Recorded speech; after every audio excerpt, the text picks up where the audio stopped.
মানুষ কোনো একটা অসুবিধার মধ্যে পড়ে, কোনো একটা পেরেশানির মধ্যে পড়ে, কোনো একটা বিপদের মধ্যে পড়ে, আর এই বিপদ আর পেরেশানির মধ্যে নৈরাশ হয়ে, আশাহত হয়ে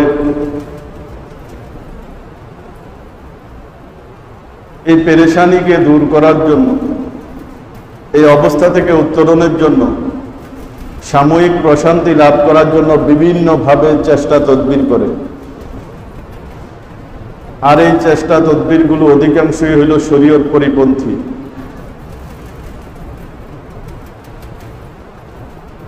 শরীয়ত পরিপন্থী কোনো কাজের মধ্যে কোনো সময় শান্তি, সফলতা, ইতমিনান, দৃঢ়স্থিরতা, প্রশান্তি থাকতে পারে না। শান্তি, সফলতা, প্রশান্তি, স্থিরতা আল্লাহ পাক রেখেছেন আল্লাহ পাকের হুকুম পালন করার মধ্যেই। কোরআন শরীফের মধ্যে একটা সূরা, সূরা ইনশিরাহ, সূরা আলাম নাশরাহ, এই সূরাটা অবতীর্ণ করে রাসূল পাক সাল্লাল্লাহু আলাইহি ওয়াসাল্লামের যুগ থেকে, রাসূল পাক সাল্লাল্লাহু আলাইহি ওয়াসাল্লামের সত্তা থেকে নিয়ে কিয়ামত পর্যন্ত আনেওয়ালা সকল মানুষের জন্য আল্লাহ পাক সুন্দরভাবে সবিস্তারে আলোচনা করেছেন যে মানুষ এই সূরাটা হৃদয়ঙ্গম করলে, এই সূরার শিক্ষাটা মানুষ অন্তরের মধ্যে ধারণ করলে অনেক পেরেশানি লাঘব হয়ে যাবে, এবং এই সূরার উপর আমল করলে অনেক পেরেশানি দূর হয়ে যাবে, এবং জীবনের মধ্যে জীবনে শান্তি নেমে আসবে, এবং মানুষের মধ্যে যে নৈরাশ্যতা, আশাহীনতা, পেরেশানি কাজ করে সেটা দূর হয়ে যাবে। আল্লাহ পাক কোরআনে কারীমের এই সূরার মধ্যে সর্বপ্রথম যে আয়াতটা বলেছেন, আলাম নাশরাহ লাকা সাদরাক, আলাম নাশরাহ লাকা সাদরাক, হে নবী আমি কি আপনার বক্ষ, অন্তরকে বুক চিরে বের করিনি? আলাম নাশরাহ লাকা সাদরাক, যে আল্লাহ পাক রব্বুল আলামিন রাসূল পাক সাল্লাল্লাহু আলাইহি ওয়াসাল্লামকে মানবতার হেদায়েতের যে দায়িত্ব দিয়েছেন, দ্বীনকে প্রচারের যে দায়িত্ব দিয়েছেন, নবুয়ত রিসালাতের যে জিম্মাদারি রাসূল পাক সাল্লাল্লাহু আলাইহি ওয়াসাল্লামকে দিয়েছেন, সেটা পূর্ণ করার জন্য আল্লাহ পাক রাসূল পাক সাল্লাল্লাহু আলাইহি ওয়াসাল্লামকে বিশেষ এক যোগ্যতা দান করেছেন। রাসূল পাক সাল্লাল্লাহু আলাইহি ওয়াসাল্লামের অন্তরকে হিকমত আর ইলমের দ্বারা ভরপুর করে দিয়েছেন। রাসূল পাক সাল্লাল্লাহু আলাইহি ওয়াসাল্লাম যখন শিশু অবস্থায় ছিলেন, শিশু বয়সে ছিলেন, মুসলিম শরীফের বর্ণনা, হযরত আনাস ইবনে মালিক রাদিয়াল্লাহু তাআলা আনহু বর্ণনা করেন যে রাসূল বাচ্চাদের সাথে ছিলেন। ওই অবস্থায় হযরত জিবরাইল আলাইহিস সালাম আসলেন ময়দানে, মাঠে। রাসূল পাক সাল্লাল্লাহু আলাইহি ওয়াসাল্লামকে ওই শিশু অবস্থায় জমিনের মধ্যে শোয়া দিলেন। শোয়া বুকটাকে চিরে ফেললেন, চিরে ভিতর থেকে অন্তরটাকে, হাড়টাকে বের করে নিয়ে আসলেন। আনার পর ওই হাড় থেকে এক টুকরা রক্ত বের করে ফেলে দিলেন, আর পুরো হাড়টা জমজমের পানি দ্বারা ধুয়ে আবার যথাস্থানে স্থাপন করে দিলেন। ওখানে যে বাচ্চারা ছিল, লোকজন ছিল, এই অবস্থা দেখে তারা ঘাবড়ে গিয়ে দৌড়ে রাসূল পাক সাল্লাল্লাহু আলাইহি ওয়াসাল্লামের দুধমা হালিমা সাদিয়ার বাসায় আসলেন। এসে বললেন যে মুহাম্মদ তো নিহত হয়ে গেছে, মুহাম্মদের সাথে এই ঘটনা ঘটেছে। সবাই এসে দেখলো রাসূল পাক সাল্লাল্লাহু আলাইহি ওয়াসাল্লাম একাকী বসে আছে। ওই যে অন্তর থেকে, অন্তরকে বের করছেন বুক চিরে, ওই যে রক্ত অন্তর থেকে, হাড় থেকে যে রক্তের টুকরাটা ফেলে দিয়েছেন, সেটা হইল ওই খারাপ বিষয়, ওই জিনিস যেটা মানুষকে গুনার জন্য উদ্বুদ্ধ করে। এটা ছোটকালেই বাচ্চা বয়সে রাসূল পাক সাল্লাল্লাহু আলাইহি ওয়াসাল্লামের অন্তর থেকে খুলে ফেলে দিলেন এবং অন্তরটাকে জমজমের পানি দ্বারা ধুয়ে স্থাপন করলেন। এই বুক চিরার ঘটনা রাসূল পাক সাল্লাল্লাহু আলাইহি ওয়াসাল্লামের সাথে দুইবার ঘটেছিল সশরীরে, প্র্যাকটিক্যাল। দ্বিতীয়বার ঘটেছিল যখন রাসূল পাক সাল্লাল্লাহু আলাইহি ওয়াসাল্লাম মেরাজের গিয়েছেন। মেরাজের রজনীতে হযরত জিবরাইল এবং মিকাইল আলাইহিস সালাম আসলেন, এসে রাসূল পাক সাল্লাল্লাহু আলাইহি ওয়াসাল্লামের সিনা বিদীর্ণ করলেন, বুক ছিঁড়লেন, ছিঁড়ে কল্পটাকে, অন্তরটাকে, হাড়টাকে বের করলেন। বের করার পর জমজমের পানি দ্বারা ধুয়ে স্বর্ণের একটা পাত্র, যে পাত্রের মধ্যে হিকমত আর এলেম ছিল, ওই হিকমত আর এলেমের পাত্রটাকে ওই কলবের উপর ঢেলে দিলেন। এই বর্ণনাটাও বুখারী এবং মুসলিমের মধ্যে রয়েছে। আলাম নাশরাহ লাকা সাদরাক, আমি কি আপনাকে, আপনার অন্তরকে বিদীর্ণ করিনি, আপনার বুককে বিদীর্ণ করিনি? এইভাবে রাসূল পাক সাল্লাল্লাহু আলাইহি ওয়াসাল্লামের অন্তরের মধ্যে আল্লাহ পাক পূর্বাপর, ক্বালা রাসূলুল্লাহ সাল্লাল্লাহু আলাইহি ওয়াসাল্লাম উতীতুল ইলমাল আউয়ালিন ওয়াল আখিরিন, আমাকে পূর্বাপর দুনিয়ার শুরু থেকে শেষ পর্যন্ত যত ইলম রয়েছে, যত জ্ঞান বিজ্ঞান রয়েছে, সব আল্লাহ পাক আমাকে দিয়েছেন। কারণ রাসূল পাক সাল্লাল্লাহু আলাইহি ওয়াসাল্লামকে আল্লাহ পাক এক বিশাল দায়িত্ব দিয়েছেন, নবুয়ত এবং রিসালাতের দায়িত্ব, এবং কিয়ামত পর্যন্ত আনেওয়ালা মানুষ যাতে হেদায়েত পায় সেই বন্দোবস্ত করার দায়িত্ব আল্লাহ পাক রাসূলকে দিয়েছেন। সেজন্য আল্লাহ পাক রাসূলকে এই যোগ্যতা দিয়েছেন যে রাসূল পাক সাল্লাল্লাহু আলাইহি ওয়াসাল্লামের অন্তরকে হিকমত এবং ইলমের দ্বারা, জ্ঞান বিজ্ঞানের দ্বারা, এবং সব দুনিয়া শুরু থেকে শেষ পর্যন্ত যত ইলম আছে, যত শিক্ষা আছে, যত জ্ঞান বিজ্ঞান আছে, সব রাসূল পাক সাল্লাল্লাহু আলাইহি ওয়াসাল্লামকে দিয়েছে।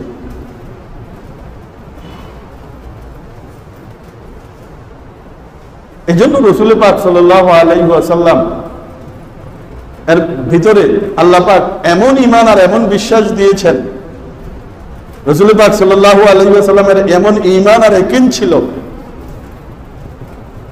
যে সমগ্র আরব, সমগ্র দুনিয়া রাসূল পাক সাল্লাল্লাহু আলাইহি ওয়াসাল্লামের বিরুদ্ধে চলে গেছেন। যে নবুয়তের কাজ শুরু করেছেন রাসূল পাক সাল্লাল্লাহু আলাইহি ওয়াসাল্লাম, গোটা আরব জাতি রাসূলের বিপক্ষে যাওয়ার পরেও সামান্য সময়ের জন্য বিচলিত হন নাই, বিচলিত হন নাই।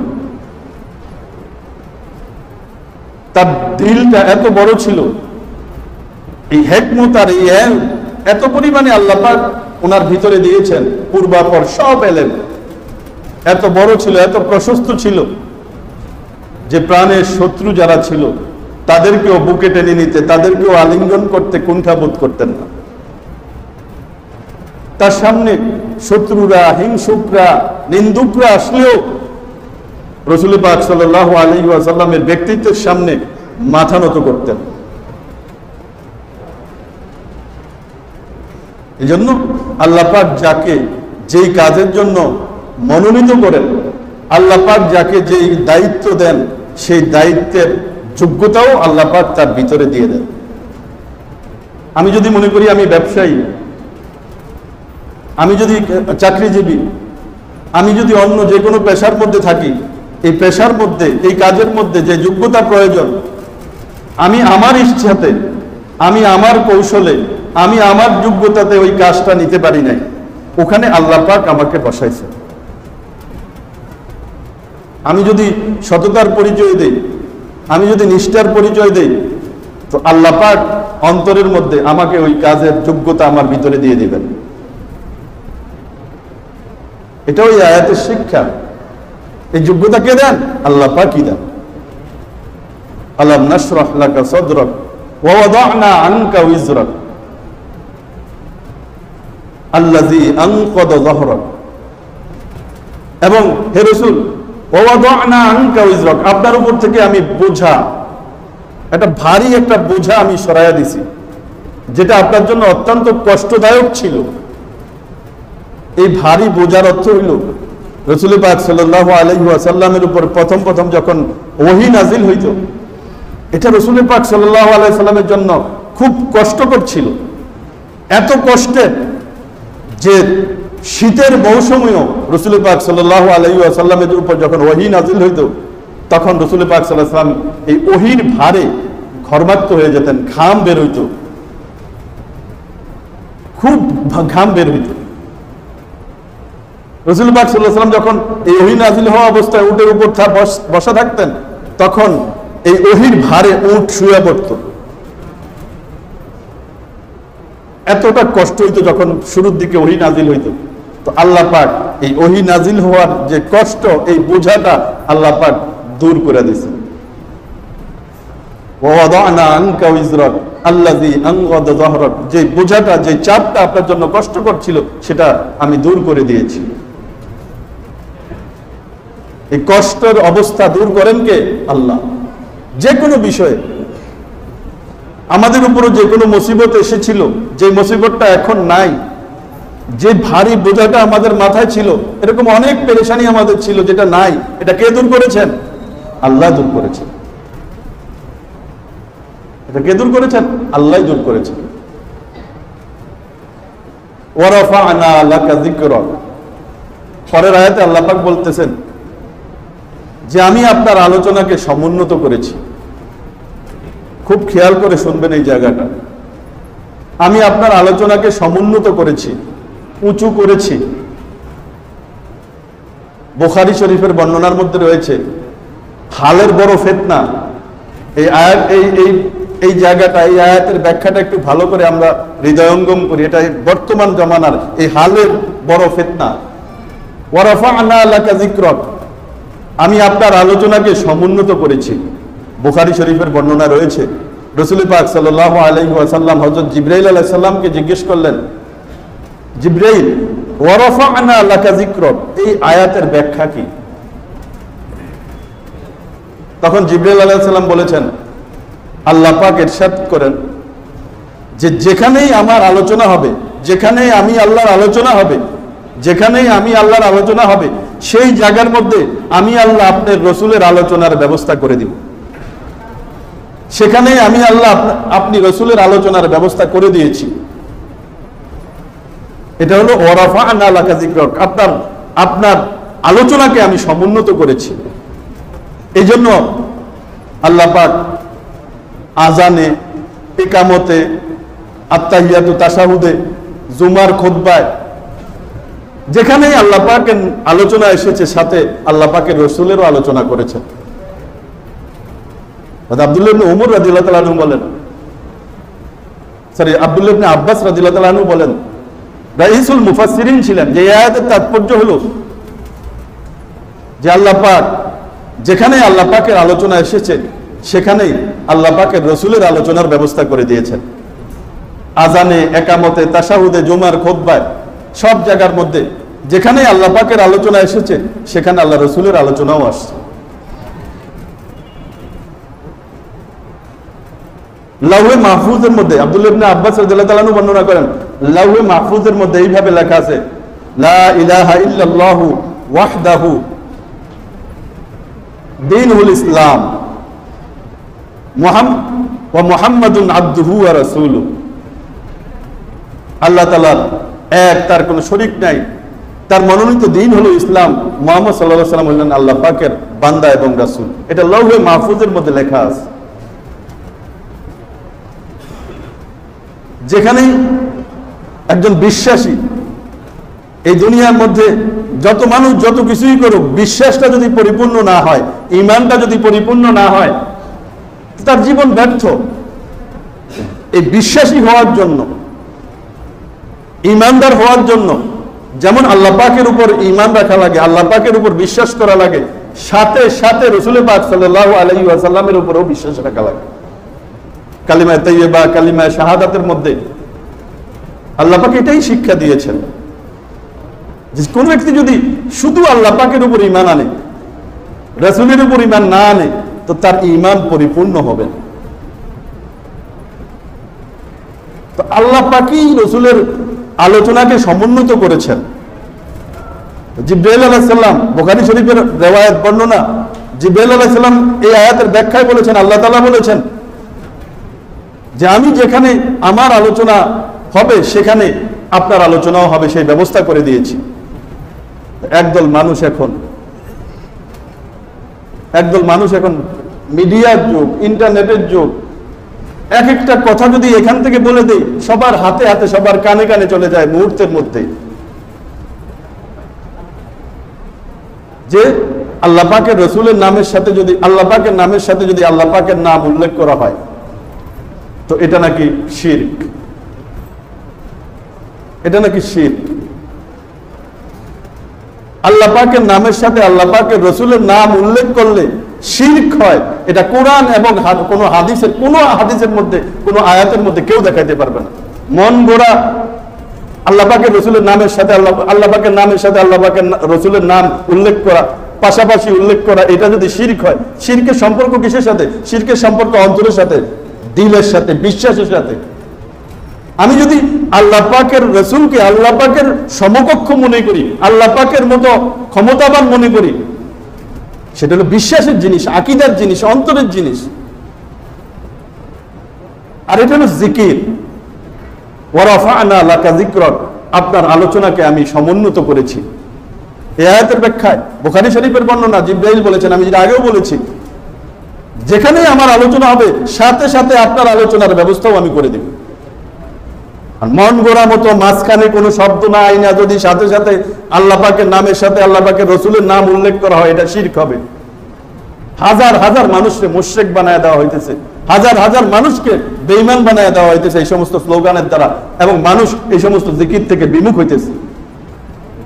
এগুলো আমাদের কাজ না। এজন্য কোরআন হাদিসকে সঠিকভাবে বুঝতে হবে এবং সঠিকভাবে জাতির সামনে উপস্থাপন করতে হবে। ফাইন্না মাআল উসরি ইউসরান, ইন্না মাআল উসরি ইউসরা, এবং সাথে সাথে আল্লাহ পাক এই দুইটা আয়াত, একই অর্থের দুইটা আয়াত বলেন, ফাইন্না মাআল উসরি ইউসরা, প্রত্যেক নিঃসন্দেহে কঠিনের সাথেই কি আছে? সহজ আছে। কঠিনের সাথেই কি আছে? সহজ আছে। পেরেশানির সাথেই স্বস্তি আছে। এই বর্তমানে যে পেরেশানি আছে, যার যে পেরেশানি, আল্লাহ পাকের রাসূলকে দ্বীন প্রচার করতে গিয়ে যতটা কষ্ট দেওয়া হয়েছিল, আর কাউকে এতটা কষ্ট দেওয়া হয় না। রাসূল নিজেই বলেছেন যে আমি নবীকে যত কষ্ট ভোগ করতে হয়েছে, আর কোন নবীর উপর এত কষ্ট অতিবাহিত হয় নাই।